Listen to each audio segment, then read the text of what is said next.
जितनी भी गंदगी हवा में होगी वो उसको एब्जॉर्ब करेगा। और एक है स्नेक प्लांट, वो आपने देखा होगा कि सांप की शक्ल का होता है, वो आप लगाइए गमलों में, अपने कमरों में लगाइए, अपनी लॉबीज में लगाइए। ये आज आप ये जाने कि आपके घर भी महफूज नहीं है। आपने एसी लगाया हो मगर एसी वही हवा देगा जो वहां है, इसलिए अपने एनवायरनमेंट को बचाइए। आप एसी लगाते हैं, एसी की वजह से जो बाहर गर्मी निकलती है उसकी वजह से भी हमारा जो ये एनवायरनमेंट है, ग्लोबल वार्मिंग बहुत बढ़ गई है।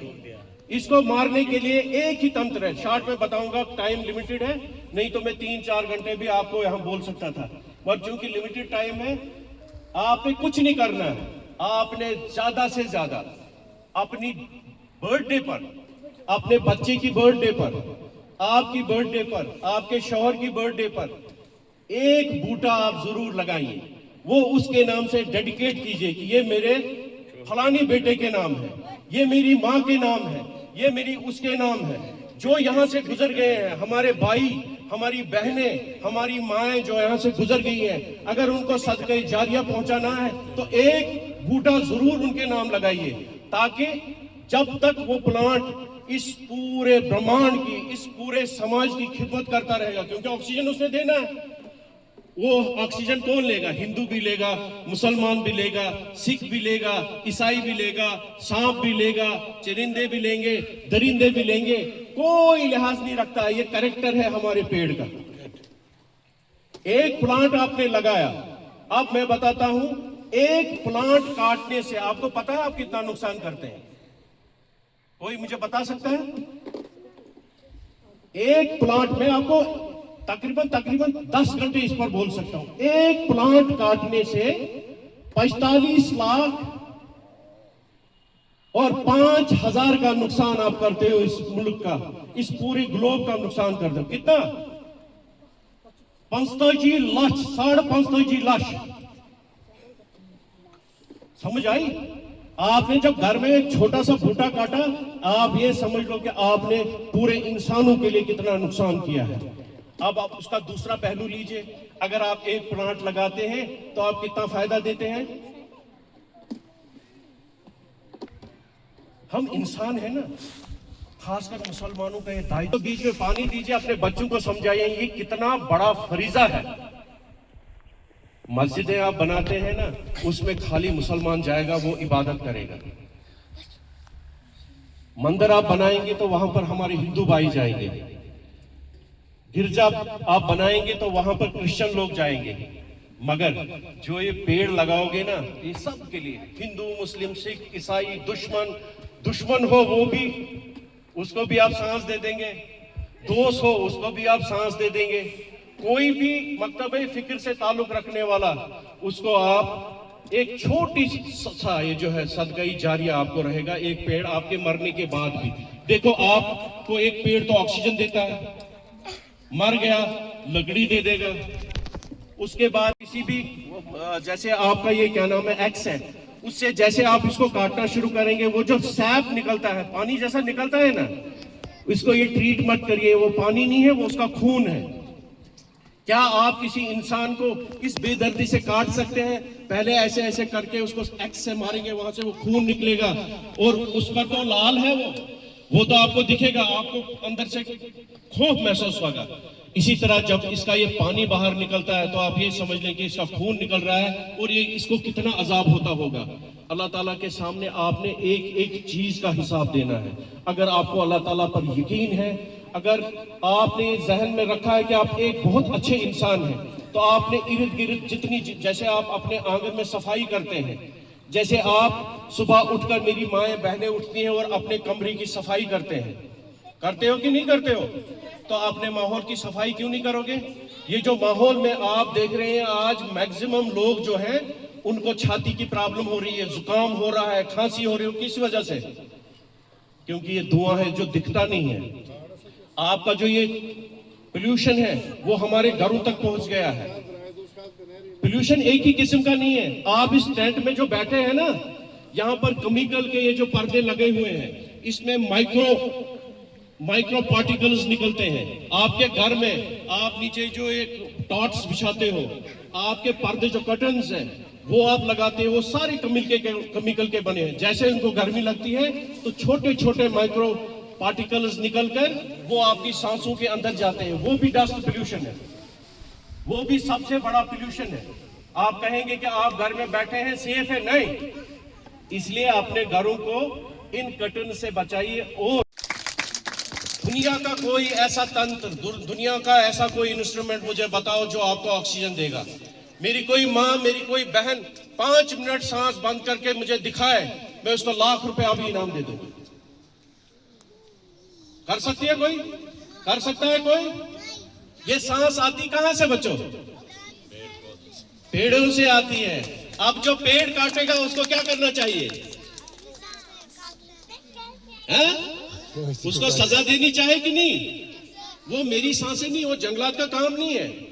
हमारे जो फौजी जवान हैं, हमारे जो पुलिस महकमा है या कोई भी और कोई इदारा है, वो हमारे आर्मी हमारी हिफाजत कहां करती है? या बीएसएफ जो है वो हमारी हिफाजत हमारे देश को करती है। कहां पर? बॉर्डर पर। अगर इस दुनिया में आप इरेज कर लें, आप ये सोच रखें कि पूरे पेड़ यहां से कट जाए, तो आप बताइए कोई फौजी जिंदा रह सकता है? रख सकता है? कोई पुलिस वाला जिंदा रह सकता है? इसका मतलब है कि फॉरेस्ट डिपार्टमेंट, जिसको आप महत्व नहीं देते हैं, इंपॉर्टेंट नहीं देते हैं, ये आपके सांसों के जामिन है। डायरेक्टली आपके सांसों की हिफाजत करते हैं। ये इंपॉर्टेंट, आम आपके स्कूलों में मैं डॉक्टर बनूंगा, इंजीनियर बनूंगा, फलानी चीज बनूंगा, फिस्तानी चीज बनूंगा, सबसे इंपॉर्टेंट क्या वो फॉरेस्टर नहीं बन सकता है? आपके टीचर आपको ये नहीं समझा सकते हैं कि वो कितना इंपॉर्टेंट रोल करते हैं? क्या वो एक फॉरेस्ट गार्ड नहीं बन सकता है? एक तो वो अपनी देश की खिदमत करेगा, दूसरा अपनी और अपने समाज में रहने वाले, चाहे वो चरिंद हो, परिंद हो, दरिंद हो, चाहे वो कोई भी दुनिया में जानदार है, वो सांस लेता है। ये डिपार्टमेंट आप देखें कितने लोग हैं, हम कितनी वाइल्ड लाइफ की खिदमत करते हैं। अगर आपकी वाइल्ड लाइफ जो है वो अगर खत्म हो जाती है, मान लो अगर एक शेर खत्म हो जाता है तो वो हिरन का शिकार नहीं करेगा, तो अगले साल क्या होगा कि हिरनों की तादाद ज्यादा होगी। ठीक है ना? जब ज्यादा होगी तो घास कम होगा, क्योंकि हिरन घास खाता है। तो उससे इंपॉर्टेंट दरख्त हमारे लिए है, हम भी दरख्त के लिए उतनी ही इंपॉर्टेंट है। क्योंकि अगर आप कार्बन डाइऑक्साइड छोड़ते हैं तो लेते क्या है? ऑक्सीजन लेते हैं। और ये पेड़ क्या लेते हैं? ये कार्बन डाइऑक्साइड लेते हैं और आपको ऑक्सीजन देते हैं। ये एक चेन है इसकी ओर। आप बताइए इससे बड़ा कोई? भी खूब मजा, दोस्ती सबसे करना सीखो, बड़ों का कहना माने रखो। अब मैं आपको जंगलात की तरफ लेके जाता हूं, जिसको बोलते हैं सब्ज दुनिया। पौधे को तुम पानी देना, पौधे को तुम पानी देना, दुआ और शोर से बचाना। आओ मिलकर अहद कर ले, अपनी धरती को हरा भरा बना ले। कचरे को तुम कूड़ेदान में डालो, अच्छी आदत रोज संभालो। नन्ही कलियां महकाना, रोशन अपना देश करना। ग्रीन वैली का नाम बढ़ाना, खूब पढ़कर नाम कमाना। अब मैं अपने बच्चों को एजुकेशन के बारे में तो बताया कि ये आपकी जिस तरह सांसें हैं ना, इस तरह आप एजुकेशन को हासिल करेंगे। अगर आप सांस ले, उस्ताद मोहतरम, जिनकी वजह से मैं इस वक्त आपके सामने चंद लफ्ज़ बोलने के काबिल हो गया हूँ। मैं हमीद साहब का एक शागिर्द हूँ जो इस वक्त आपके यहाँ खड़ा है। इन्हीं की काविशों की वजह से मैं रेंज अफसर बन पाया। और मेरी बहन, मैं इनको स्वागत करता हूँ इस डाइस पर। ये एक ऐसा कारवान है जो इस समाज में अपना खून पसीना लगाकर हमारे बच्चों को इस काबिल बनाते हैं कि मुझ जैसे और यहाँ पर बहुत सारे उस्ताद जैसे लोग पैदा होते हैं।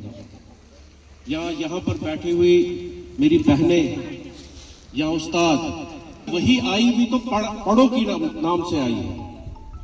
इसलिए यहाँ पर बैठी हुई माएँ, बैठे हुए उनके पेरेंट्स, यहाँ बैठे हुए उस्ताद, हमारा सबसे बड़ा जो इस वक्त काम है वो अपने बच्चों की तरबियत करना और उनका अच्छा से अच्छा तालीमी मयार देना है। इसमें कोई शक नहीं कि हम कितनी कुर्बानियां दे रहे हैं। आज मुझे याद पड़ रहा है कि मेरा बाप और मेरी माँ मेरे लिए क्या कर रहे थे। जब मैं एक बाप बन पाया तभी एक मेरे दिमाग में आया कि मेरा बाप और मेरी माँ मेरे लिए क्या करते हैं और क्या किया है मेरे लिए। हमें कितनी शक्तियां आती हैं अपने बच्चों को पालने में, उनकी तरबियत करने में हमें कितनी कठिनाइयां होती हैं। खासकर मैं यहाँ पर बैठी हुई माँओं से ये अपील करता हूँ कि वो उस माँ की तरफ जो उनकी सास है उसकी तरफ देखें कि जो उसका पति है कि उसको इसका माँ के कदमों के तले जन्नत है। जब आप अपने खावंद को अपनी माँ से जुदा करेंगे तो आप यही सोच लें कि आपने उसका जन्नत उससे छीना है। ये तभी मुमकिन हो सकेगा आपके लिए भी और आपके